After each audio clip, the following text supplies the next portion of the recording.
Good morning, Sanborn. It's Sunday, March 29th. Just wanted to give you all an update as we get ready to start another week of remote learning. Got some interesting tips for you here today, students and parents, some information for both of you. First of all, I want to thank again all of our teachers, all of our students, all of our parents for all the work that you're doing. I know this is not easy, but we're all in this together. I ran into several of you at the grocery store this weekend, and it was great to hear some thoughts that you all have on what you're experiencing as we go through this, and self-reflecting and really thinking about the things that matter and the things that are most important, and most importantly looking forward to getting back to school soon, which I hope is going to be on the horizon. Parents, I'm going to be sending out a link in the newsletter tomorrow morning. I'll also put it on Facebook.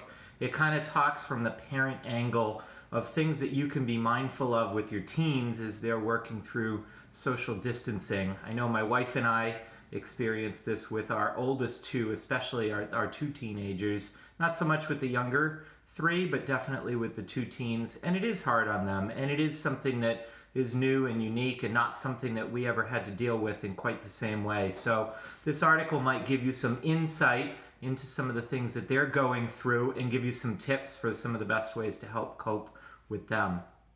Students, I want you to be aware that as we advance into this next stage of remote learning, the things that are now in the front of my mind that I know we need to work on are some of our end of year activities. So unfortunately, we don't know exactly when we're going to get back to school. We don't know if in fact we're going to be able to go back on May 4th or not.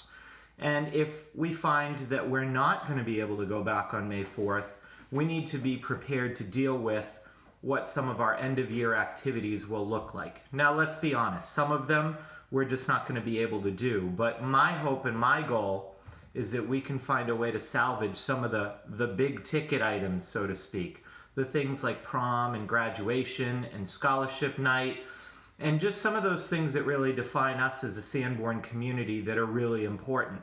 Now, we have to recognize we may not be able to do these in quite the same way. They may look very different, but I want them to be meaningful for kids given the circumstances. So this week I am going to be meeting with students to talk about some of these things. I have a meeting one day with the prom committee, and we're going to look at what our options are as far as prom goes and what we want to do with that.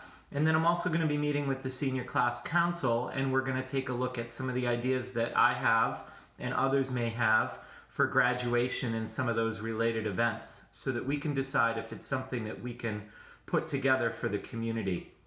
The student input for this is incredibly important to me, paramount importance to me. So parents and community members, I hope you will give us the opportunity, give me the opportunity to work with the students to try to think through what makes the most sense. I think given everything that we're dealing with, their opinion matters greatly. So those are my updates for today, Sunday. I'm going to go spend some time with my family now, and I hope you are doing that as well. And I will see you soon. Take care.